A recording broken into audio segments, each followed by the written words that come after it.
लग्नानंतर होईलच प्रेम. Promo update 29 December.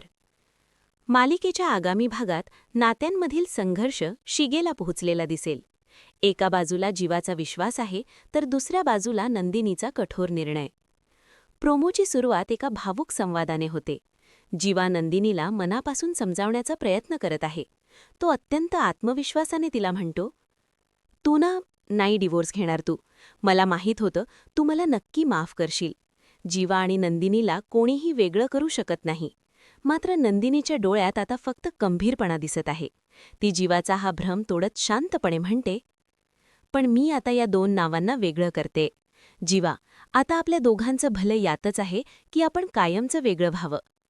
दुसरीकडे पार्थच्या आयुष्यातही एका नवीन वादळाची चाहूल लागते. एक डिलिव्हरी बॉय तिथे येतो आणि विचारतो, "डिलिव्हरी बॉय?" म्हणतो, "पार्थ देशमुख तुम्हीच का?" पार्थ म्हणतो, "हो मीच."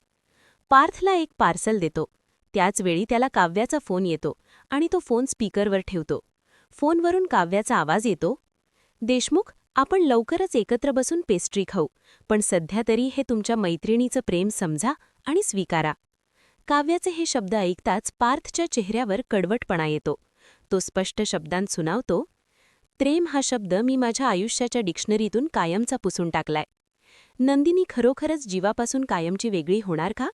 आणि काव्याच्या रूपाने पार्थच्या आयुष्यात पुन्हा प्रेमाची एंट्री होणार की पार्थ आपल्या निर्णयावर ठाम राहणार? हे पाहणे रंजक ठरेल. भेटूया पुढील भागात. तोपर्यंत पाहत रहा लग्नानंतर होईलच प्रेम.